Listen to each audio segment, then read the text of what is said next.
Hello കൂട്ടുകാരെ, welcome back to our channel. അപ്പോൾ നമ്മുടെ പുതിയൊരു വീഡിയോയിലേക്ക് എല്ലാവർക്കും സ്വാഗതം. അപ്പോൾ ഇന്ന് നമ്മൾ വ്ളോഗല്ല, നമ്മൾ നാരങ്ങ വെച്ചിട്ട് ഡിഷ് വാഷ് ലിക്വിഡ് ഉണ്ടാക്കാൻ വേണ്ടി പോവാണ്. അപ്പോൾ 3 നാരങ്ങ വെച്ചിട്ട് നമ്മുടെ വീട്ടിലുള്ള കാര്യങ്ങളൊക്കെ വെച്ചിട്ട് എളുപ്പത്തിൽ നമുക്കൊരു ഡിഷ് വാഷ് ലിക്വിഡ് നല്ല എഫക്റ്റീവ് ആയിട്ടുള്ളത് ഉണ്ടാക്കാം. അപ്പോൾ അതിൻ്റെ വീഡിയോയിലേക്ക് പോവാം. നമ്മൾ മെയിനായിട്ട് ലിക്വിഡ് ഉണ്ടാക്കാൻ വേണ്ടിയിട്ട് ഒരു 3 നാരങ്ങയാണ് നല്ലത് എടുത്തിരിക്കുന്നത്. ഒരു 3 എണ്ണം. പിന്നെ ബാക്കി എടുത്തിരിക്കുന്നത് നമ്മൾ നാരങ്ങ വെള്ളം പിഴിയാനും ഒക്കെ എടുക്കുന്നത് നമ്മുടെ തൊലിയില്ലേ. പിന്നെ ചിലപ്പോൾ ഒരു മുറിയൊക്കെ മുറിച്ചിട്ട് ബാക്കി ഇങ്ങനെ ഫ്രിഡ്ജിനകത്ത് വെച്ചേക്കുന്നത്. പിന്നെ ഇതുപോലെ കറുത്ത് പോയ നാരങ്ങ എല്ലാം നമുക്ക് എടുക്കാം. ഫ്രഷ് ആയിട്ടുള്ള ഒരു 3 എണ്ണമാണ് എടുത്തിരിക്കുന്നത്. ഫുള്ള് നല്ല നാരങ്ങ എടുത്താലും കുഴപ്പമൊന്നുമില്ല. നമ്മളിത് എല്ലാം കൂടെ വെച്ചിട്ടാണ് ചെയ്യുന്നത്. അപ്പൊ ഇതുപോലെ നല്ല 3 നാരങ്ങ എടുക്കണം. 3 അതിൽ കൂടുതലും എടുക്കാം. അപ്പൊ ഈ നാരങ്ങ നമുക്ക് ചെറുതായിട്ടൊന്ന് നാരങ്ങയുടെ തൊലിയൊക്കെ നമുക്ക് വേവിച്ചെടുക്കാൻ വേണ്ടിയിട്ട് ഒന്ന് ചെറുതായിട്ട് അരിഞ്ഞെടുക്കാം. എത്ര ചെറുതായിട്ട് അരിയാൻ പറ്റുമോ അത്രയും ചെറുതായിട്ട് അരിഞ്ഞു കഴിഞ്ഞാൽ നമുക്ക് പെട്ടെന്ന് ഇതിനെ ഒന്ന് വെന്ത് കിട്ടും. നമുക്ക് കുക്കറിലിട്ടാണ് വേവിക്കാൻ പോകുന്നത്. അപ്പൊ ചെറുതായിട്ട് ഇതിനെ ഒന്ന് അരിഞ്ഞെടുക്കാം. അപ്പൊ കംപ്ലീറ്റ് ആയിട്ട് നമ്മുടെ നാരങ്ങ ഈ ഒരു വലുപ്പത്തിൽ അരിഞ്ഞെടുത്തിട്ടുണ്ട്. നാരങ്ങയുടെ തൊലി എല്ലാം കൂടെ മുഴുവനായിട്ട് നമ്മൾ അരിഞ്ഞെടുത്തിരിക്കുകയാണ്. ഇതിനെ നമുക്ക് കുക്കറിലിട്ടൊന്ന് വേവിച്ചെടുക്കണം. അതിന് വേണ്ടിയിട്ട് നമ്മൾ നമ്മുടെ കുക്കർ എടുക്കുകയാണ്. കുക്കർ എടുക്കുമ്പോൾ നമ്മൾ ഇതുപോലെ ചെറുതായിട്ട് പാടും കാര്യങ്ങളും ഒക്കെ വേണ്ടി എന്തെങ്കിലുമൊക്കെ വെക്കുമ്പോൾ കറയും കാര്യങ്ങളൊക്കെ പിടിച്ചിരിക്കുന്ന കുക്കറാണെങ്കിൽ അതിൽ പെട്ടെന്ന് നമുക്ക് ഈ കറയും കാര്യങ്ങളൊക്കെ നാരങ്ങയുടെ ആ ഒരു എഫക്റ്റ് കൊണ്ട് പോകാൻ വേണ്ടിയിട്ട് സഹായിക്കും. നമ്മുടെ നാരങ്ങ സോഡാപ്പൊടിയൊക്കെ ചേർക്കുന്ന സമയത്ത് കുക്കർ ഇല്ലെങ്കിൽ പാത്രത്തിൽ വെച്ച് വേണമെങ്കിൽ ഇത് വേവിച്ചെടുക്കാം. നമുക്ക് കുക്കറിലാകുമ്പോൾ പെട്ടെന്ന് 1-2 വിസിലൊക്കെ അടിക്കുന്ന സമയം കൊണ്ട് ഇത് നന്നായിട്ട് വെന്ത് വരും. നമുക്ക് ഇതൊന്ന് അരച്ചെടുക്കണം. അതിനു വേണ്ടിയിട്ടാണ് നമ്മൾ വേവിച്ചെടുക്കുന്നത്. അതിലേക്ക് നമ്മൾ ഒരു 3 പിടി അളവിൽ ഉപ്പെടുത്തിരിക്കുകയാണ്. 3 പിടി അളവിൽ കല്ലുപ്പ് വേണമെങ്കിൽ എടുക്കാം. നമ്മളിവിടെ കല്ലുപ്പില്ലാത്തതുകൊണ്ട് നമ്മുടെ സാധാരണ ഉപ്പാണ് എടുത്തിരിക്കുന്നത്. അതിലേക്ക് ഒരു 2 ടേബിൾ സ്പൂൺ അളവിൽ സോഡാപ്പൊടി കൂടെ ചേർത്ത് കൊടുത്തിരിക്കുകയാണ്, ബേക്കിംഗ് സോഡ. അപ്പൊ ഇത്രയും കൂടെ ചേർത്തിട്ട് അതിലേക്ക് ഇത് മുങ്ങിക്കിടക്കുന്ന അളവിൽ വെന്ത് കിട്ടാൻ വേണ്ടി ആവശ്യമുള്ള വെള്ളവും കൂടെ ചേർത്തിട്ട് നമുക്ക് ഇതിനൊന്ന് വേവിച്ചെടുക്കാം. ഒരുപാട് വെള്ളമായി പോരുത്. ഇതുപോലെ ഒന്ന് മുങ്ങിക്കിടക്കാനുള്ള ഒരു അളവില് നമുക്ക് ഇത് വെള്ളം ഒഴിച്ചിട്ട് നമുക്ക് ഇതിനെ അടച്ചു വെച്ചിട്ട് ഒരു 3 വിസിൽ വരുന്നവരെ നന്നായിട്ട് ഒന്ന് വേവിച്ചെടുക്കാം. വിസിൽ വരുമ്പോൾ ഇതിന്റെ പുറത്തോടൊക്കെ ഇങ്ങനെ ചെറുതായിട്ട് ഇങ്ങനെ ചാടിയും പൊന്തിയൊക്കെ വരും കേട്ടോ. അതൊന്നും കറിയാക്കണ്ട. നമ്മുടെ സാധാരണ പരിപ്പൊക്കെ ഉപയോഗിക്കുന്ന പോലെ ചെറുതായിട്ട് ഇങ്ങനെ അതിനകത്ത് പൊങ്ങിയൊക്കെ വരും. അപ്പൊ ഒരു 3 വിസിലൊക്കെ അടിച്ചപ്പോഴത്തേക്ക് നന്നായിട്ട് ഇത് വെന്ത് വന്നിട്ടുണ്ട്. അപ്പൊ നമുക്ക് ഇതിന്റെ പ്രഷർ പോകുന്നത് വരെ ഒന്ന് വെയിറ്റ് ചെയ്യാം.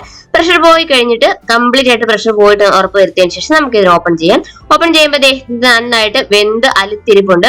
നന്നായിട്ട് ഇത് വെന്ത് അങ്ങ് കലങ്ങണം. എങ്കിലും നമുക്ക് മിക്സിയിൽ ഇട്ടുമ്പോൾ നന്നായിട്ട് അരിഞ്ഞെടുത്തുള്ള. അല്ലാതെ നമ്മൾ സാധാരണ നാരങ്ങയൊക്കെ അച്ചാറിന് പുഴുങ്ങുന്ന പോലെ ജസ്റ്റ് ഒന്ന് പുഴുങ്ങിയാൽ മതി. നന്നായിട്ട് അലുത്ത് പോകുന്ന രീതിയിൽ നന്നായിട്ട് വെന്ത് കിട്ടിയിട്ടുണ്ട്. അപ്പൊ ഇതിനെ നമുക്കൊന്ന് ചൂട് കംപ്ലീറ്റ് ആയിട്ട് പോയി നന്നായിട്ട് തണുക്കാൻ വേണ്ടിയിട്ട് വെയിറ്റ് ചെയ്യാം.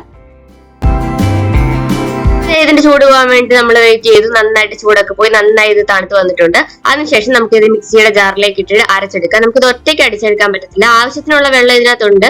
പിന്നെ വേണമെങ്കിൽ നമുക്ക് മിക്സിയുടെ ജാറിലേക്ക് ഒഴിക്കുന്ന സമയത്ത് വെള്ളം ചേർത്ത് അടിച്ചെടുക്കാം. അപ്പൊ ഇത് പകുതിയായിട്ട് ഇപ്പൊ ഇത് 2 തവണ അടിക്കാനായിട്ടുള്ളതുണ്ട്. അപ്പൊ നമുക്ക് ഇത് കുറച്ച് വെള്ളവും നാരങ്ങയുടെ തോടും കൂടെ ചേർത്തിട്ട് നന്നായിട്ടൊന്ന് അരച്ചെടുക്കാം. എന്നിട്ട് ഇതിലെ വെള്ളവും കൂടെ കുറച്ചുകൂടി ചേർത്ത് കൊടുക്കാം. നമുക്ക് ആദ്യം ഇതിലെ തന്നെ വെള്ളം ഊറ്റി ഒഴിച്ചു കൊടുക്കാം. ഇത് പോരാതെ വരുവാണെങ്കിൽ നമുക്ക് കുറച്ച് അല്ലാതെ എക്സ്ട്രാ വെള്ളം ചേർത്ത് കൊടുക്കുക. എന്നിട്ട് ഇത് നന്നായിട്ട് ഒന്ന് അരച്ചെടുക്കുക. ആദ്യം അരച്ചെടുക്കുന്ന സമയത്ത് ഇത് ഇച്ചിരി കട്ടിയായിട്ടായിരിക്കും അരിഞ്ഞു കിട്ടുന്നത്. മിക്സിയുടെ ജാറിൽ നിന്നൊക്കെ വിട്ടുപോകാത്ത രീതിയിൽ നല്ല കട്ടിക്കായിരിക്കും അരിഞ്ഞു കിട്ടുന്നത്. അത് സാരമില്ല. നമുക്ക് ഇനി ഇതിലേക്ക് വിനീഗർ ചേർത്ത് കൊടുക്കാം. നമ്മളൊരു കംപ്ലീറ്റ് കുപ്പിയൊക്കെ വിനീഗർ ഇതിന് വേണ്ടിയിട്ട് യൂസ് ചെയ്യുന്നുണ്ട്. അപ്പൊ നമ്മൾ വിനീഗർ കൂടെ ചേർത്തിട്ട് നന്നായിട്ട് ഇതൊന്ന് അരച്ചെടുക്കുകയാണ്. അപ്പൊ നമ്മുടെ പാത്രത്തിൽ നിന്നൊക്കെ വിട്ടുപോരുന്ന ഒരു രീതിയിലാണ് കിട്ടുന്നത്. പിന്നീട് നമ്മൾ വെള്ളമൊക്കെ ചേർത്താണ് ഇതിന്റെ ലൂസ് ആക്കുന്നത്. അപ്പൊ നന്നായിട്ട് അരച്ചെടുത്തിട്ടുണ്ട്. അരച്ചെടുത്ത് കഴിയുമ്പോഴേ നമ്മളിത് പല പാത്രത്തിലേക്ക് മാറ്റുന്ന സമയത്ത് നമ്മുടെ മിക്സിയിൽ നിന്ന് നേരെ പാത്രത്തിലേക്ക് വീഴുന്ന ഒരു പരുവം. ആ ഒരു പരുവത്തിൽ നന്നായിട്ട് ഒരു വെണ്ണ പോലെ നന്നായിട്ട് അരഞ്ഞു കിട്ടിയിട്ടുണ്ട്. ഇതുപോലെ നമുക്ക് ബാക്കിയുള്ളതും കൂടി അരച്ചെടുക്കാം.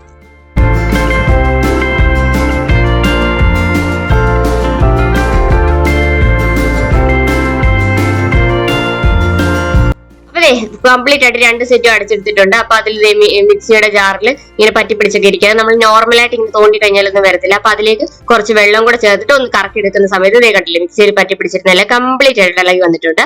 അപ്പൊ അതിനാവശ്യമായിട്ടുള്ള വെള്ളം കൂടെ ചേർത്തിട്ടുണ്ട്. അപ്പൊ ഇത്രയും വെച്ചിട്ട് നമുക്ക് നന്നായിട്ടൊന്ന് ഇളക്കി യോജിപ്പിച്ചു കൊടുക്കാം.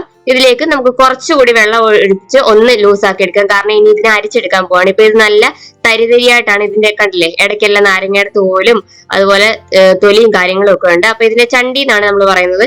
ഇതിന്റെ തോലിന്റെ ഒക്കെ വേസ്റ്റും കാര്യങ്ങളും ഒക്കെ വരുന്നത്. അപ്പൊ അതിലേക്ക് അരിച്ചെടുക്കാൻ വേണ്ടി നമ്മൾ ഒരു അരിപ്പ് വെച്ചിട്ട് വലിയൊരു പാത്രം എടുക്കുക.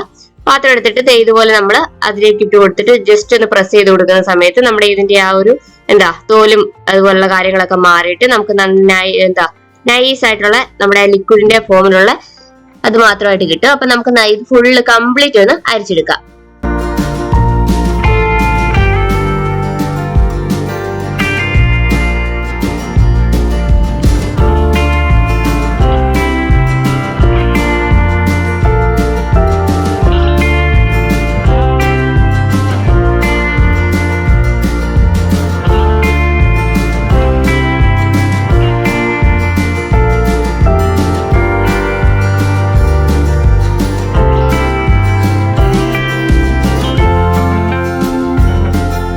നമ്മൾ കംപ്ലീറ്റ് ആയിട്ട് അരിച്ചെടുത്തപ്പോ കണ്ടില്ലേ, നല്ല തൈരുകളും കാര്യങ്ങളും ഒക്കെ മാറിയിട്ട് നല്ല നമ്മുടെ ആ ഒരു ലിക്വിഡിന്റെ ഫോമിലേക്ക് നല്ല കട്ടിക്ക് കിട്ടിയിട്ടുണ്ട്.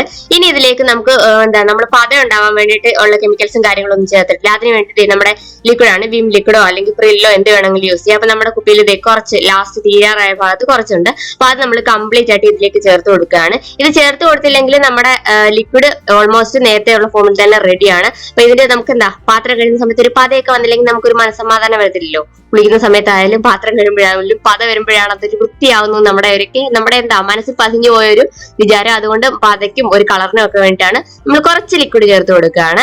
പതയ്ക്ക് വേണ്ടിയിട്ട് നമുക്ക് വേറെ നമ്മൾ ഈ സാധാരണ കടയിൽ നിന്നൊക്കെ വാങ്ങിക്കുമ്പോൾ അവരതിലേക്ക് കെമിക്കൽസും കാര്യങ്ങളൊക്കെ ആഡ് ചെയ്യുള്ളൂ. അതിന് പകരമായിട്ട് നമ്മൾ അതിലേക്ക് കുറച്ച് പ്രില്ലോ വിമോ യൂസ് ചെയ്ത് കൊടുക്കുകയാണ്. അപ്പൊ വെള്ളവും കൂടെ കുറച്ചുകൂടെ ചേർക്കണം. അപ്പൊ ഞാനാണെങ്കിൽ ആ കുപ്പിയും കഴുകി അതിലേക്ക് ഒഴിച്ചു കൊടുത്തിരിക്കുകയാണ്. അപ്പൊ നല്ല കട്ടിക്ക് നമ്മുടെ കടയിൽ നിന്നൊക്കെ വാങ്ങിക്കുന്ന ആ ലിക്വിഡിന്റെ ഫോമിൽ തന്നെ കിട്ടിയിട്ടുണ്ട്. ഇനി ഇതിനെ നമുക്ക് നല്ല കട്ടിക്ക് യൂസ് ചെയ്യണമെങ്കിൽ ഇതുപോലെ തന്നെ യൂസ് ചെയ്യാം.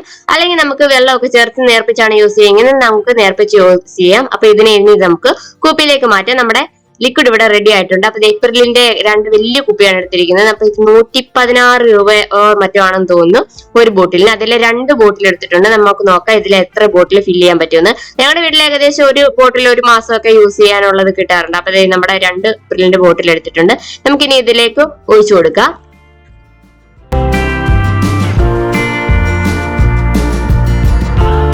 അപ്പൊ കഴുകി വൃത്തിയാക്കി എടുത്തിരിക്കുന്ന നമ്മുടെ പ്രില്ലിന്റെ ബോട്ടിലേക്ക് നമ്മൾ ഇത് ഒഴിച്ചു കൊടുക്കുകയാണ്. ചോർപ്പൊക്കെ ഉണ്ടെങ്കിൽ നല്ല ഈസി ആയിട്ട് ഒഴിക്കാൻ പറ്റും കേട്ടോ. കാരണം എനിക്ക് ചോർപ്പില്ലാത്ത കാരണം കുറച്ച് സാഹസികമായിട്ടാണ് ഒഴിക്കുന്നത്. ഇച്ചിരി ഹൈറ്റിലേക്ക് പൊക്കി പിടിച്ച് ഒഴിച്ചു കഴിഞ്ഞാൽ നല്ല രീതിയിൽ ചെറിയതായിട്ടൊക്കെ പുറത്തേക്കൊക്കെ പോകും. അത് കാര്യമാക്കണ്ട, അടിയിൽ ഒരു പ്ലേറ്റ് വെച്ചാൽ മതി കേട്ടോ. എനിക്ക് അബദ്ധം പറ്റിയ പ്ലേറ്റ് വെക്കുന്ന കാര്യം മറന്നുപോയി. ഓക്കെ, നമുക്ക് അങ്ങനെ കുപ്പിയിലേക്ക് പാർന്നെടുക്കാം. അപ്പൊ ആദ്യത്തെ കുപ്പി നല്ല ഫുള്ളായിട്ട് നിറഞ്ഞിട്ടുണ്ട്.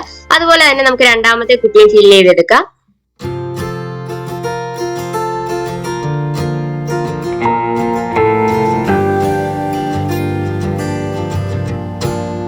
രണ്ടാമത്തെ കുപ്പി നമ്മൾ നന്നായിട്ട് ഫില്ല് ചെയ്തെടുത്തു. പിന്നെ നമ്മൾ ബാക്കി വന്നില്ലായിരുന്നോ, നമ്മൾ യൂസ് ചെയ്ത വിമ്മിന്റെ ഒരു ചെറിയ ബോട്ടിലുണ്ട്, അതുകൂടെ നമ്മൾ ഫില്ല് ചെയ്ത് കൊടുത്തിരിക്കുകയാണ്. അപ്പൊ രണ്ട് ഫുൾ കുപ്പി, അതായത് 116ന്റെ 2 ഫുൾ കുപ്പിയും കിട്ടിയിട്ടുണ്ട്. അതുപോലെ ഇതിന് ചെറിയ കുപ്പിക്ക് എനിക്ക് തോന്നുന്നു 55 രൂപയോ മറ്റോ ആണെന്ന് തോന്നുന്നു. 55ന്റെ ഒരു ചെറിയ കുപ്പി നമ്മൾക്ക് ഫുൾ ആയിട്ട് കിട്ടിയിട്ടുണ്ട്. എന്നിട്ടും ബാക്കി ഇത്രയും അളവില് നമുക്ക് ബാക്കി കിട്ടിയിട്ടുണ്ട്. ഇനി ഏകദേശം ഒരു ചെറിയ കുപ്പി കൂടെ ഫില്ല് ചെയ്യാനുള്ളത് കിട്ടും. അപ്പൊ നമ്മുടെ ഈ കണക്ക് വെച്ച് നോക്കുകയാണെങ്കിൽ ഈ 116ന്റെ ഒക്കെ 3 കുപ്പി ഫുൾ ആയിട്ട് കിട്ടും. നമ്മൾ വിനീഗർ മാത്രമേ എക്സ്ട്രാ കാശൊക്കെ കൊടുത്ത് ചിലവൊക്കെ കൊടുത്ത് വാങ്ങിക്കുന്നുള്ളൂ. ബാക്കി സോഡാപ്പൊടി, ബേക്കിംഗ് സോഡ, അതുപോലെ തന്നെ ഉപ്പ് കാര്യങ്ങളൊക്കെ, നാരങ്ങയൊക്കെ എല്ലാ വീട്ടിലും ഉണ്ടാകുന്ന സാധനങ്ങളാണ്. അടിപൊളിയായിട്ടുള്ള നമ്മുടെ ലിക്വിഡ് റെഡി ആയിട്ടുണ്ട്. നമ്മൾ 3 കുപ്പിയാണ് ഇപ്പൊ കഴുകിയൊക്കെ റെഡിയാക്കി വെച്ചിരുന്നത്. അതുകൊണ്ടാണ് 3 കുപ്പിയിൽ നമ്മൾ ഫില്ല് ചെയ്ത് വെച്ചിരിക്കുന്നത്. കുറച്ചുകൂടി ബാക്കി ഞാൻ നേരത്തെ കാണിച്ചായിരുന്നല്ലോ, കുറച്ചുകൂടി ബാക്കിയുണ്ട്. ഇതുപോലത്തെ ഒരു കുപ്പി കൂടെ ഫില്ല് ചെയ്യാൻ വേണ്ടിയിട്ടുള്ളത് നമുക്ക് കിട്ടിയിട്ടുണ്ട്. അപ്പൊ ഇതിനൊരു 55 രൂപ എന്താണ് ചെറിയ കുപ്പിക്കുള്ളത്, ഇതിന് 116 രൂപ. അപ്പൊ കണക്കൊക്കെ നോക്കുകയാണെങ്കിൽ ഒരു വിനീഗറിന്റെ ചെലവ് മാത്രമേ ഉള്ളൂ നമുക്ക് എക്സ്ട്രാ ആയിട്ട് വരുന്നുള്ളൂ. ഇനി ഞാൻ നേരത്തെ പറഞ്ഞ പോലെ തന്നെ ഒരു കുപ്പിയല്ല, ഒരു കുപ്പിയെങ്കിലും കുറച്ചുകൂടി നമുക്ക് ഫില്ല് ചെയ്യാനുള്ളത് ഈ ഒരു ഇത്രയും ബാക്കി നമുക്ക് കിട്ടിയിട്ടുണ്ട്. അപ്പൊ ഇനി ഇതുകൂടി നമുക്കൊരു കുപ്പിയൊക്കെ വൃത്തിയാക്കിയിട്ട് അതിലേക്ക് ചേർത്ത് കൊടുക്കാം.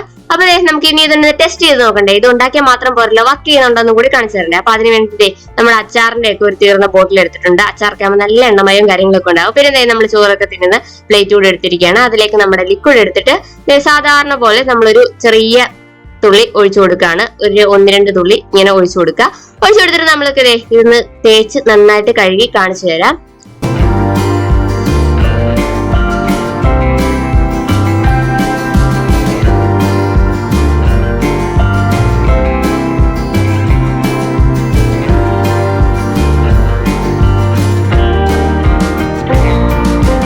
അച്ചാറിന്റെ കുപ്പിയിലൊക്കെ നല്ലപോലെ എണ്ണയും കാര്യങ്ങളൊക്കെ പിടിച്ചിരിപ്പുണ്ട്. അപ്പൊ അച്ചാറിന്റെ കുപ്പിയിലേക്ക് നമുക്ക് ഇതിലേക്ക് കുറച്ച് ലിക്വിഡ് ഒഴിച്ചിട്ട് നമുക്ക് ഇത് അതിനകത്തേക്ക് കൈ ഇറങ്ങത്തില്ല. അപ്പൊ സ്പൂണൊക്കെ ഇട്ടിട്ട് നന്നായിട്ടൊന്ന് തേച്ച് കഴുകിയെടുക്കുക.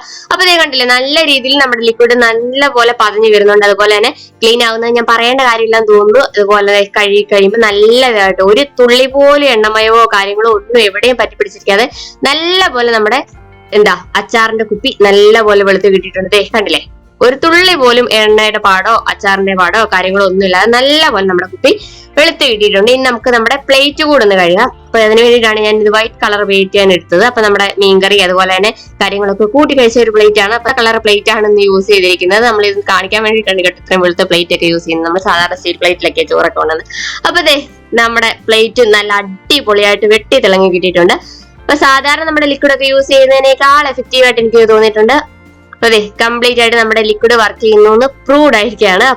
അപ്പൊ എല്ലാവരും ഈ ലിക്വിഡ് ഒക്കെ ഉണ്ടാക്കി നോക്കുക. വെറുതെ ഇരിക്കുന്ന സമയത്തൊക്കെ നമുക്ക് ഇതൊക്കെ ചെയ്ത് വെച്ച് കഴിഞ്ഞാൽ നമുക്ക് ഒരുപാട് രൂപ ലാഭം കിട്ടും. ഞാൻ പറഞ്ഞില്ലേ, ആ ഒരു ബോട്ടിലിന് തന്നെ 116 രൂപയൊക്കെ ആവും. അപ്പൊ നമുക്ക് അതുപോലത്തെ ഒരു 3 ബോട്ടിൽ ഉണ്ടാക്കി എടുക്കാൻ പറ്റും. അതുപോലെ തന്നെ ഈ ലിക്വിഡ് വിനീഗർ ഒക്കെ ചേർത്തിരിക്കുന്നത് കൊണ്ട് കേടാവും എന്നുള്ള പേടിയും കാര്യങ്ങളും ഒന്നും വേണ്ട, കേടാവത്തൊന്നുമില്ല. പിന്നെ അത്രയ്ക്ക് ടെൻഷനോ കാര്യങ്ങളോ എന്തെങ്കിലും ഉണ്ടെങ്കിൽ ഫ്രിഡ്ജിൽ സൂക്ഷിച്ച് വെച്ചാലും കുഴപ്പമൊന്നുമില്ല. ഫ്രിഡ്ജിലൊന്നും വെക്കണം, നമ്മൾ നോർമലായിട്ടാണ് വെക്കുന്നത്. ഇത് കേടൊന്നും ആയി പോകത്തില്ല. അങ്ങനെ ടെൻഷൻ എന്തെങ്കിലും ഉണ്ടെങ്കിൽ ചെയ്തോളാനാണ് പറഞ്ഞേക്കുന്നത്. അപ്പൊ നമ്മുടെ ലിക്വിഡ് ഒക്കെ നല്ല അടിപൊളിയായിട്ട് ഉണ്ടാക്കിയിട്ടുണ്ട്. അപ്പൊ ഇതുപോലുള്ള വീഡിയോസ് ഒക്കെ ഇനി അപ്ലോഡ് ചെയ്യുന്നതായിരിക്കും. സബ്സ്ക്രൈബ് ചെയ്യാതെ കാണുന്ന കൂട്ടുകാരൊക്കെ ഒന്ന് സബ്സ്ക്രൈബ് ചെയ്ത് കൂടെ എത്രയും പെട്ടെന്ന് അടുത്തൊരു വീഡിയോ ആയിട്ട് വരുന്നതായിരിക്കും. അതുവരെ എല്ലാവരും സേഫ് ആയിട്ടിരിക്കുക, സന്തോഷമായിട്ടിരിക്കുക. ചാനൽ ലൈക്ക് ചെയ്യുക, ഷെയർ ചെയ്യുക, സബ്സ്ക്രൈബ് ചെയ്ത് കൂടെ മറക്കല്ലേ. ടാറ്റാ.